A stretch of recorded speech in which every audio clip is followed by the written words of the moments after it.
Industrial Light and Magic, LucasArts, Skywalker Sound, Lucasfilm Animation. This is Looking at Lucasfilm with Jim Hill and Dan Z. Welcome to Looking at Lucasfilm, the podcast with a different perspective on the world of Star Wars, Indiana Jones, and all of the other entities that George Lucas, Kathleen Kennedy, and the rest of the team at Lucasfilm have dreamed up over the past 40 years. I'm Jim Hill. I know this show is normally a duo. It's myself and Dan Zehr.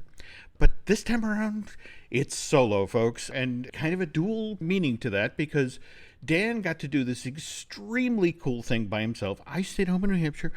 Dan went to Hollywood. Dan walked the red carpet. Why am I telling you stories? Dan, come in. Talk about this really cool thing that you got to do. Yes, well, thank you. What I got to do is I got the invite about 2 weeks before the actual premiere that I was going to be a guest at Disney and Lucasfilm to go on the red carpet for the world premiere of Solo and attend the after party with the cast and crew. Now, just to interrupt here quick, okay? Sure. I want to stress you said the magic word guest. As a member of the press, you literally are in the equivalent of a veal pen. You are not on the red carpet. You are at the edge of the red carpet, usually behind some sort of barrier and waiting for PR folks to bring performers down the line to talk to you for 2 minutes, 3 minutes, sometimes just 30 seconds. So being a guest and on the red carpet, very, very, very different experience. Very, very cool. Oh, extremely cool because you basically have a little bit of free reign. Now, of course, there are still people that want you to go a certain direction and what have you and keep the line moving, so to speak. But yeah, I was able to sort of float wherever I want to. I wasn't confined to a single area on the press side, but I was able to have the press title, so I kind of had the best of both worlds. You got to live the dream, Dan. A lot of people have always wanted to go to a Hollywood premiere. I want to back up a little bit. Just where you went to go pick up your credentials, that was Hollywood and Highland. That's right. For those of us who were lucky enough to see the pictures you were tweeting out, when you picked up the credential, it was a certain vehicle in the background. So this is the thing about that. The Millennium Falcon, as we know, I've seen Star Wars. I saw Star Wars when I was 5 years old. I'm 45 now. Mm-hmm. And I've always been enraptured by the Falcon. I absolutely love it. And conversely, I've always wanted to be invited to these premieres. And I guess in a perfect world, if I had to pick one for my first one, it would be this one because of the Falcon, which was being built on Hollywood Boulevard right in front of the El Capitan Theater and the Dolby Theater because that's how big it is, right? Now, It wasn't to scale. I asked somebody who's very high up at Lucasfilm and they said they weren't sure what the scale was and they were a little surprised at how small it was when they were underneath it. Mm-hmm. But it's still a sight to behold. So when I checked into the front desk, I had a Star Wars backpack and I had a Lucasfilm ball cap on, and the gentleman who I gave my Yoda credit card to said, "I'm going to guess I know why you're here," and we laughed. And he said, "Let me show you something." So he pulls out his cell phone, his personal cell phone, and he shows a picture of the Falcon on Hollywood Boulevard, and I thought, oh my goodness, I've got to run and do it right now. Mm-hmm. So my son was going on 30 minutes of sleep, so he said, "I'm going to go to the hotel and I'm going to rest." I said, "That's fine." And we were staying in the hotel where this was anyway. We're staying at the Lowe's. And that's actually where I stayed when I did the Target Rogue One commercial a couple years ago. So I was very familiar with the area. Mm-hmm. So I ran up to the second level like you and I had talked about. And there were only probably about 8 people surrounding kind of the balcony area. And there was the Falcon in all its splendor being built. And you could hear the construction going on. And it was still a little early in the morning. It was around 9:30, 9:45 or so California time. So there weren't a ton of people there. And then I went up to the third level, as you suggested, and I loathe heights. I mean, hate them. Mm-hmm. So I peeked over, and it was all I could do to peek over there. And I held up my phone, and I took a picture, even though I wasn't looking at what I was taking a picture of. And then I ran back to the second floor again because that was just a little much. But I got great pictures. Then I went down to the floor and got to go right underneath basically the nose of the cockpit. And then people were coming up and asking me questions about it. They thought I knew something because I had a Lucasfilm hat on. I said, "No, I'm just a really excited fan that's here to sort of take this all in." So that was sort of how the setup was. But then when I went to check in, you walk around the corner and usually they'll have like a thing that says A to F here, G to whatever here, but they had every single letter of the alphabet lined up and you had to go. And I went to Z because Zehr is, is always going to be last on anybody's list because it starts with the letter Z. So they grabbed me, my credentials, and boom, we're on the red carpet. Wow. And your day started early. You caught a 4 o'clock in the morning flight, am I correct? I got up about 4 and the plane left at 6 a.m. So we got to the airport a little before 5 o'clock. Okay, and so you land at LAX and you get to the hotel, so you're there by 9:30. So were you able to rest at all before the premiere? Yeah. The premiere didn't get started till, what, 4 or 5 o'clock in the afternoon? Check-in was at 5 o'clock. So between about 11 o'clock and 5, I had time. So I was able to go up and sort of sit by the pool, take a little bit of a nap, and get myself charged up. And for about 36 hours, I had so much adrenaline that, I was able to sleep as soon as it was time, but I was so fired up for this. I've been waiting my entire life to live this dream, so nothing was going to stand in the way. And I love that you were this enthusiastic about it, and this got to be the film that you got to have this experience on. But so you get on the red carpet, and so you begin strolling, and then there was a certain bearded gentleman who appeared, and you got to talk about that. Oh my goodness, my absolute pleasure to do so. So it just made it down one stretch because you wind around and then you're in this huge covered area because it's the street, but it's covered up so you really can't tell, but the red carpet is everywhere. And different people are walking by. I saw Paul Bettany on the other side talking to people. I saw Peter Mayhew, the original Chewbacca, come by. And then I turn around and I saw a gentleman walking towards me with silver hair, unmistakable wavy curly silver hair. And I said out loud actually to my son, "There's George Lucas. There's George Lucas." And he said, I know. Be cool, Dad. Be cool. Yeah, exactly. And it turns out I was as cool as the other side of the pillow. He was walking towards me and I thought, you know what? I'm going to ask him for a photo. Mm-hmm. So I walk over and there's really no one between George and I except for that small little bicycle rail thing. Mm-hmm. Yep. So I said to him, "Hello, George. Thank you so much for everything." And I reached out and I put my hand on his back and I patted him on the back like we're old buddies. Mm-hmm. And I said, "May I grab a photo with you?" And he smiled and he looked me up and he looked me down and he said, "I think they want me to keep moving." I said, "Okay, thank you." And that was it. He could have said to me, "You're ugly and your mother dresses you funny." I would have been equally as happy because I got to talk to George Lucas and pat him on the back and tell him thank you. I never thought that would happen in my entire life. Oh, that's cool. But as the Disney dweeb that I am, as cool as that is, getting to talk with George Lucas, there was a certain CEO who you also caught on the red carpet. Yeah, literally after that happened, I was feeling very, very happy, very much in a good place. And I look up and there's Bob Iger. And I thought, well, I'm on a roll. I'm like butter. I might as well run up here and do this. So he had no one between myself and him either. So I walked up and I said, "Excuse me, Mr. Iger, Bob, how are you?" And he turns and he looks at me and he shakes my hand and he said, "How are you?" And I said, "Great. Thank you so much for what you've done with this company, with Marvel, and especially with Star Wars. You're really taking it to amazing heights." And he smiled very sincerely and said, "Thank you so much." And I said, "My name is Dan Zehr. I have a podcast called Coffee with Kenobi." I show him a picture of the logo. It's on my phone case. Mm-hmm. And he smiled and he said, "Oh, that sounds great." And then I got a picture with him and he thanked me and then he was on his way. I love that you're on the red carpet. And again, you don't start small. That's right. Go to the top. Hey, you go big or go home, right? These are the kind of moments you have to seize because no one will give you these moments. You have to go out and take them when you get the chance to. The cast was over at Cannes earlier this week. They're promoting the international release of Solo. But this is all about promotion. So as you mentioned, on the other side of sort of the bicycle rail there, the celebrities are being marched down and they're interacting with the press. And among the folks who were at the premiere, because of course they're in the film, is Jon Favreau.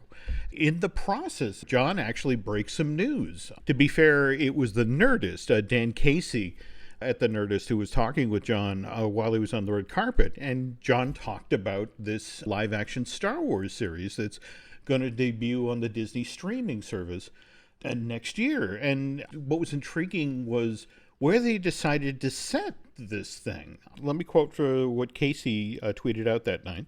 Jon Favreau confirms that the live-action Star Wars series takes place 7 years after the Battle of Endor, between Return of the Jedi and Force Awakens, and will feature all new characters, but will use also cutting-edge tech like the Jungle Cruise. And I'm enough of a Star Wars nerd in my heart of hearts that when I read Battle of Endor, I didn't think Return of Jedi. I actually thought about the second Ewok movie. Oh dear, you're the one. You being the knower of all things Star Wars, I have to ask, where exactly do the two Ewok movies, what is it, the Caravan of Courage, I guess is what it became named. Right. And then the Battle of Endor, the one for 84 and one for 85. And are those canon? They're not canon. Okay, No, so but are they like not canon like the Star Wars holiday special, or how do people feel about those? Well, Lucasfilm will admit to the Ewok films, but the holiday special, you won't be able to find that anywhere unless it's a bootleg copy. Mm-hmm. But the Ewok movies are out there. I mean, they're not out there for ready distribution, but I'm sure the Wilford Brimley people will be disappointed to hear that. But yeah, I've seen them once. I saw them when they aired originally, and that was it. They're sort of like a novelty. In fact, there is a creature in one of these films, and I need to look up the name again and remind myself, that is featured in one of the Ewok films, and he was on a recent episode of Forces of Destiny where he was going up against a recently defeat Darth Vader and the Emperor Luke Skywalker and Princess Leia on Endor. Oh. So they brought him into canon, which was pretty neat. I took a closer look at the Ewok specials, and it turns out that they're actually set before Jedi. They're kind of slippy, slidey into how early before Jedi. I mean, in fact, all they'll say about locking down times on these things is, I guess, Battle of Endor, the second film, is set 6 months after Caravan of Courage. But it's kind of the same. That's right. The same thing with the Ewok animated series. It's just sort of like it happened before Jedi. And narrated by Burl Ives. Well, yeah. I mean, how great is that? For me, what's fascinating, especially now that, here we are, the first live action series with Favreau prepping it for next year. And here was really George's first foray into television if we overlook the Christmas special. And in fact, to be honest, one of the reasons that George was so hands-on with Ewok, he flat out said, it's like, look, the last time we did television, we let people do it. It's a disaster. And so he was very, very, very hands-on. And, they actually shot up in the Redwoods in San Rafael. And Lucas is talking about during this period about he's finished Return of the Jedi, he's putting Star Wars to bed. And yet in the same window, we have the two Ewok movies, we have the animated Ewok series, we have the Droid series, and then we have the Star Tours ride film for Disneyland. So for something he was putting to bed, that kid kept getting up. Well, the problem, of course, was that it didn't have any of the actual... I mean, it had Warwick Davis, but that was it. It wasn't recognizable by people. And that's a lot like how I feel about the Gotham television show, which may be wonderful, but how can you have Gotham without Batman, right? This is Star Wars without Luke, Han, and Leia. So I think that was one of the challenges. That monster, by the way, is called the Gorax, Gorax. There we go. And it did make an appearance in Forces of Destiny, which was really kind of exciting, to be honest. Enough about Ewoks. I do want to say real quick that timeline. There was a mix at first. They said it was 7 years after Jedi. That was actually not correct. What is actually true is it's 7 years after the Battle of Yavin, which is the battle where Luke blows up the Death Star. So technically it's only 3 years after Jedi. So the First Order is definitely not even a thing yet. It's very, very slowly coming together behind the scenes. I mean, it's definitely starting to happen. It happens very shortly after Return of the Jedi, of course, but it's very, very much a new burgeoning thing. So that changes things a little bit. They announced that the new animated series is coming this fall, Star Wars Resistance. And to give you credit, when Disney registered that name, I was asking about it, and you were the first to point out, that's the new animated series, but I can't talk about it. That's right. But this is set in that time period between Jedi and Force Awakens, though my understanding is it's set much closer to the time of Force Awakens. But right. You got to talk with Dave Filoni, so let's talk about that. Well, that was an interesting thing. I don't know if this is really a spoiler or not, but it doesn't involve Solo. So if you don't want to hear anything at all, I mean absolutely anything at all about Solo, then I would probably fast forward about 2 minutes or so. So I'll give you about 2 seconds. Okay. There is a scene where Paul Bettany's character is first introduced, and he he stabs someone, and they hit the ground, and it establishes him as a very nasty villain with a major temper. And when the person he stabs falls down, the way he fell, and you can only see basically his chin to his nose, he very much had it more than a 5 o'clock shadow, and I thought, I think that's Dave Filoni. So I asked around a little bit at the after party, and everyone was like, I don't know. And I saw Dave, and I thought, well, I'm just going to ask Dave. So I went up to him, I reintroduced myself, and I'm sure he didn't remember me because he's met probably 10,000 people since we and I chatted at Rancho Obi-Wan a couple of years ago. But he said, no, that definitely isn't me. I like these movies to be good, so I stay out of stuff like that. So when you see that scene, if it looks like Dave, it's actually not Dave, according to him. Oh, well, I like that sort of humble attitude that I just stay on this side of the fence. I write the things. I create. That's right. I'm not going to act, but... Now, was that at the premiere or the press day? That was Sunday, That was at the after party, right after we saw the movie. Okay.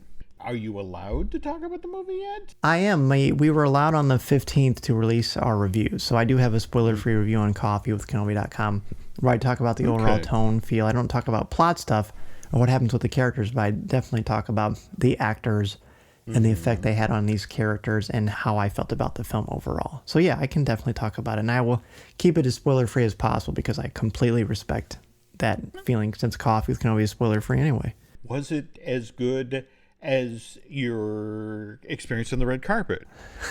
It would be terrible for me that you have a wonderful red carpet experience and then a mediocre movie. Raiders of the Lost Ark is my favorite film. I don't know if if I saw Raiders afterward, I'd probably feel the same because it's Raiders. But I don't know if anything could have lived up to that the first time you're on the red carpet. But the film is really fun. Everyone kept saying at the after party, "This is great," and I kept saying, "I really, really like it." And they said, "Well, I really love it." I'm saying, "Well, I really like it." And I think the reason is because this is the first Star Wars film that, on a galactic scale, it has no ramifications. It's very much focused on Solo and his immediate environment and things that he has to do, and his relationship with his first love, Kira, played by Emilia Clarke from Game of Thrones fame, of course. And that's sort of where that wheelhouse is, and I enjoyed it. I think that Alden Ehrenreich, the biggest concern, and I think you've noticed this as well, Jim, about this film is that people are so thrown that Han Solo is not being played by Harrison Ford. They're having a hard time even accepting this or even going to think about buying a ticket. Well, I can honestly tell you, I absolutely love Harrison Ford. He's my very, very favorite actor of all time. I'm staring at a autographed picture of him as Indiana Jones right in front in my studio here at home, and he made me forget about Harrison Ford when I was watching the movie. I mean that from the bottom of my heart. He is that good. He's that charismatic. He's that charming. He's got the right amount of swagger and just a hint of vulnerability, and he's very much trying to prove himself, but he's also not insecure. He's great. He's fantastic, and I think people will love him. And Donald Glover, to no one's surprise, could not be better as Lando. I mean, that is the ultimate casting right there, and he loved it. I mean, at the press conference, he said he auditioned for that role harder than he auditioned for anything in his life, and it shows. Oh, that's so cool. Now, for due diligence sake here, this really isn't the first time Lucasfilm has done something like this. Now, if you think about this, the TV project, the Young Indiana Jones Chronicles, don't get me wrong, Harrison Ford, I think in one of the last one or two episodes, made a cameo, playing Indy. He was old Indy, yeah. He was old Indy and he had an eye patch. And he was I think he was in the middle of the series perhaps, for like just a few minutes. Well, yeah, and just to be clear here, they actually had 3 different versions of Indy. They had a 10-year-old Indy, I want to say they had a 16-year-old Indy, and then they had a 93-year-old Indy, and that's actually the Broadway actor, I'm blanking his name, but yeah, the one with the eye patch and that sort of thing. Right. But Harrison Ford actually came into the series playing plain old middle-aged Indy on a special episode toward the end of the run of the show. But one of the criticisms of that show when it ran on ABC was that it's not Harrison Ford. A lot of people who watched that show, I think they ended 39 episodes. And Lucas was very proud of what they did. The fact that it ran on ABC and wasn't the rating bonanza everybody thought it would be. I mean, everyone was, the production values are great, the writing's wonderful, but it's not Harrison Ford. And so it's kind of a credit to Ron Howard and the cast-ins and the whole team behind Solo that people were actually able to accept, and I'm blanking the name of the actor. Alden Ehrenreich. There we go. That they were eventually able to accept him in a role that for a lot of us, this is how we were introduced to Harrison Ford. And think about the fact that for generations of moviegoers, he's going to be Han Solo. And when they see Harrison Ford, they're going to be like, who's that? That's amazing to me. That's kind of wild. Now, speaking of which, you mentioned the press day. So yeah, where was this held? I actually don't know if I'm supposed to say because they were very specific about no geo marks on any of your social media stuff. I mean, I guess unless you have a DeLorean, you're not going to be able to go.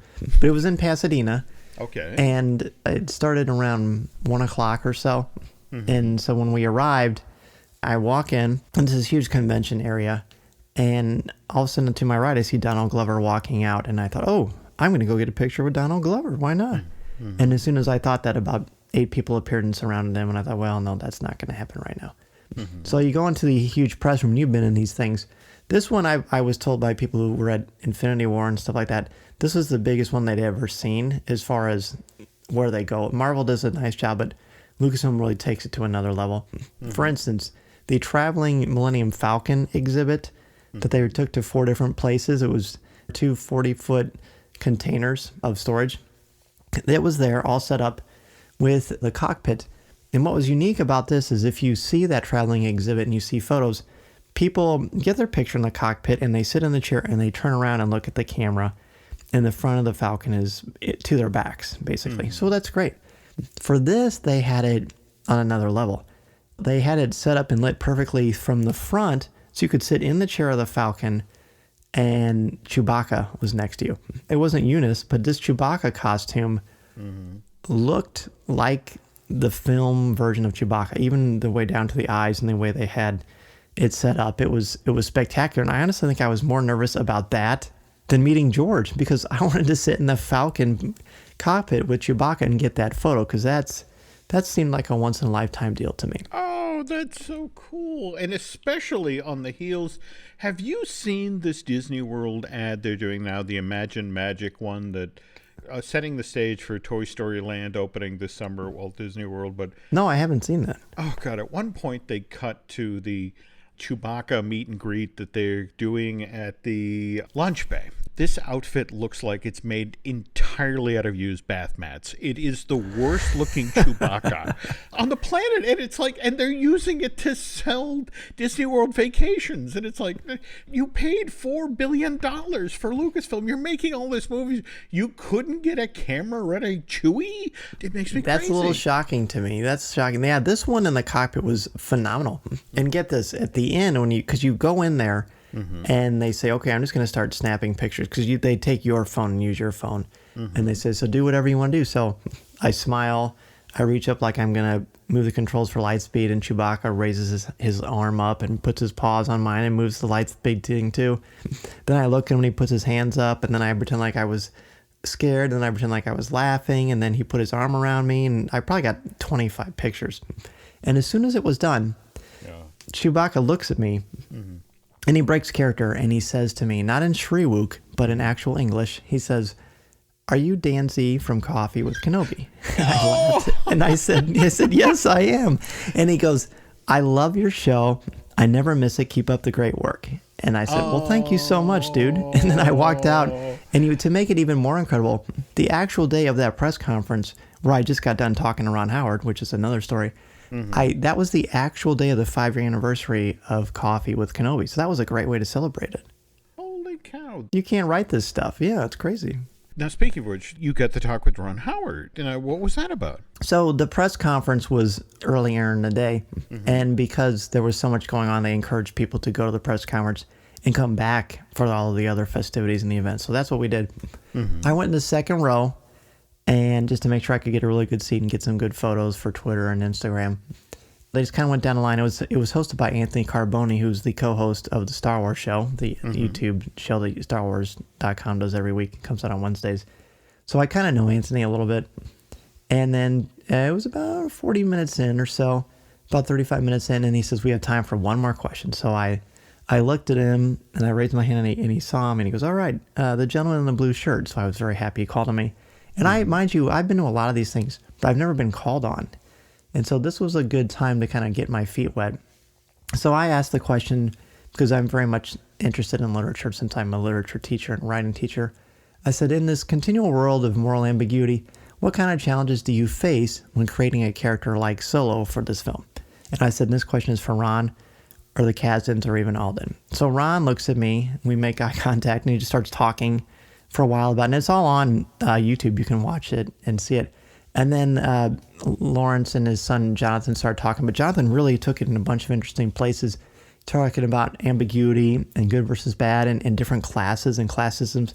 Then Donald Glover took over, and he looked at me and he started talking about, that's one of the things he loved about this movie and about the character of Lando, because there's very much rich and there's poor and there's a dichotomy there. And it shows you the pros and cons of both sides of the coin. So it really took it in a very interesting direction. Very cool. Wow. Before we leave the subject of Ron Howard, Ron came through the door on this show in a very weird moment. Chris and Until, had been shooting for 5 months, and Kathleen was concerned about what she saw, so shut that version of the film down. And no one asked about that, by the way, in the press conference. Not a single thing was said about it. To listen to people talking about the movie now, that I guess 70% of the film that we see today was shot by Ron. They were able to salvage 30% of what Miller and Lord had done. And Ron felt that his job wasn't to make this dramatically different film. He read the script that the Kazdans put together and said, this is a good, solid film. I'm happy to step in and I'll make this movie. But that whole don't create drama where there doesn't need to be drama, that's something he learned on the set of the Andy Griffith Show. When that show debuted in October of 1960, again, title character, Andy Griffith, played by the performer Andy Griffith. But what happens is that 4 or 5 episodes in, who's the breakout character? It's Barney Fife. It's Don Knotts. And the folks at the network were initially pretty concerned because suddenly it was Don who got all the recognition. In fact, the first 5 years the show was on the air, Don was the one who took home the Emmy over the course of the show between return visits and that sort of. He won 5 Emmys for working on the Andy Griffith Show, which, given that it was on the air only for 8 seasons, that's pretty impressive. But a lesser star would have been threatened by the fact that, hey, the supporting character is suddenly pulling focus and he's getting all the attention and that sort of thing. And Griffith was like, I'm still getting the same check. It's like, yeah. Shows in my name. It's like, yeah. Okay, I'm fine with that. Just as long as we're high in the ratings. In fact, it was never lower than 7th in the ratings.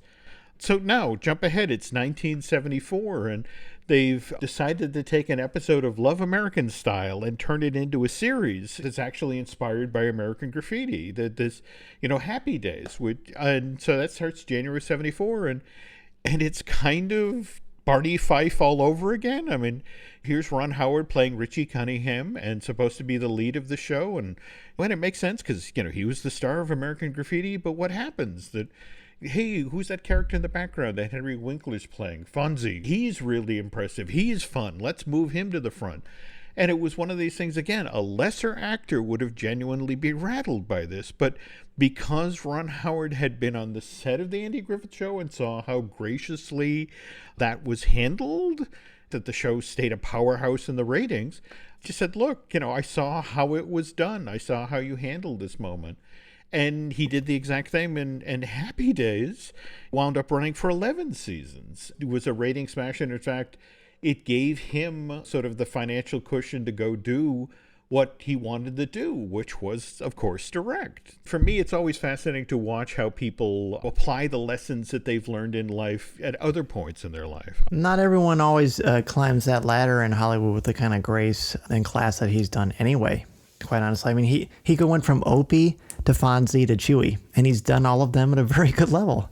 Well, there we go. Now, before I forget, was this when you got to talk with the Kazdans, or was there a further conversation? It was in that moment. That was where we got to chat a little bit about the moral ambiguity and kind of what drives the character. Lawrence Kasdan, of course, who wrote Empire Strikes Back, Return of the Jedi, Raiders of the Lost Ark, and The Force Awakens. Those minor films that did fairly decently in popular culture and financially. He was talking about the thing that has drawn him to this character all the time and to Star Wars all the time is he liked the story. He was drawn to the characters. And he liked Han Solo because Han Solo, he's not the traditional good guy, and he sort of kind of waffles at the notion of that. But that's the charm of him. He's a good guy, and even though he doesn't always see it that way. So he had some interesting things to say about that. Have you ever seen Continental Divide? John Belushi, Blair Brown. Kasdan also wrote the screenplay for that. Oh, did he really? Yeah. And of course, Silverado. Of course. And I love his bad guys who become good guys. He has that gift for crafting roguish characters almost in spite of yourself, you come to love and respect. So I love that Kathleen thought enough of his body of work and his of course, association between the Indy and the Star Wars films to bring him back in when Disney acquired Lucasfilm. So you finish up this event and you barely get home, and Disney reached out again and has now invited you down for the next round of Galactic Nights. Is that correct? Yeah, it takes place on the 27th of May, and they're going to have some more insights, I guess, and some hopefully preview stuff into Galaxy's Edge. Now, this is an after-hours hard ticket event. As Dan mentioned, it's going to be on the 27th, held at Disney Hollywood Studios from 7 to midnight. Now, it's not inexpensive. The tickets for this thing start at $129 a person. But on the other hand, as you may recall from the show that we did about the Galactic Nights event that was held December 16th of last year. Yeah. That was the one that had that absolutely killer panel. But they've got a brand new panel happening at this event. And again, Scott will be there. He's the portfolio guy in charge at Imagineering who's in charge of the Star Wars franchise. But this time around, he's going to be on stage with Eric Baker. He's the gentleman who's developing a lot of the stories and such for Star Tours. In fact, he had a big hand in Star Tours The Adventures Continues, but he's Disney's physical venue guy. He's the guy who did Tortuga Tavern. He helped create the interactive queue for the Haunted Mansion. So he's the guy who's going to be peopling the back streets of Baku. Meanwhile, Margaret Carrison, she's the managing story editor at Imagineering. She's the one who's creating a lot of the storyline material, the stories of the individual vendors and the stores and everything else that will be happening inside of Galaxy's Edge. And then John George, I mean, he's been an executive producer with Imagineering for 30 years, and he's right in the middle of pulling this thing up out of the ground. And this is a guy who knows how to pull together impressive thing. I mean, New Fantasyland at the Magic Kingdom, that's John. The fact that these four people are going to be on stage and they're going to be talking up the panel, what's coming next for Galaxy's Edge, I mean, they're going to be showing some great images from the construction and costumes and that sort of thing. I mean, this killer presentation, but that's only one part of the evening. I mean, new projection shows and a lot of stuff that actually keys off of the fact that Solo has just opened. Right. And those things, you've been to Galactic Nights. I went to the very first one in April of last year, and it's a phenomenal experience, and it certainly is not inexpensive. You're right on about that. Mm-hmm. But the nice thing is, because it's sort of a limited ticket event, you have free reign on anything. And people listening to this show are obviously theme park fans. This will put it in perspective for you. I never waited for Toy Story Midway Mania. I walked on every single time. I mean, that's what we're talking about here. And then the Hollywood and Vine and everywhere that you went to eat, the ABC Commissary, which typically is not the best place to eat, really. They had Star Wars themed menu items and all these really neat places where you can take these unique photo opportunities. One is a life-size scale of the trash compactor from the original Death Star. Oh, that's And right. there's just a lot of super fun stuff that you can do there. I mean, if you're a Star Wars fan and you like the theme parks, it's really gold. It really is. Just earlier this month, they've been doing similar sort of events out in Anaheim. They had one of their Disneyland After Dark events, and they had a Star Wars night. In fact, you'll appreciate this, Dan. They held it on May 3rd so that people in the park, when it became midnight, could actually May the 4th be with you. I mean, the very thing you were talking about, whether it was the ice cavern at Hoth where they could pretend to be captured by the Wampa and hang from the ceiling, or the trash compactor, they had those photo opportunities set up. But my good friend Drew Taylor, who I do the Fine Tuning podcast with, he was there that night and said, it's R2-D2. How many chances have we had to have our pictures taken with R2-D2 or interact with R2-D2 over the past 40 years? The line to get your picture taken with R2-D2, that was like Space Mountain in length. Just again, people had to do it, and so just understand that while the line for Toy Story Mania may be very short, plan accordingly. If you're really looking to get into those special Star Wars moments, you will have to put in some time. Because that's where the lines are, they had those photo ops. And for the first one, at least, I don't know what the second one was like, because I was actually doing an event here for The Last Jedi, so I wasn't able to make it. But they had like these on your badges, which are really collectible in their own right. they had these stickers where you had to go around and do sort of like a scavenger hunt thing, and that was where a lot of people were going. Okay. Well, again, it will be intriguing to hear what you have to say about this next Galactic Nights and what they share at that event, which hopefully we can get to with the next installments of Looking at Lucasfilm. That'd be great. And Eunice is going to be there as well.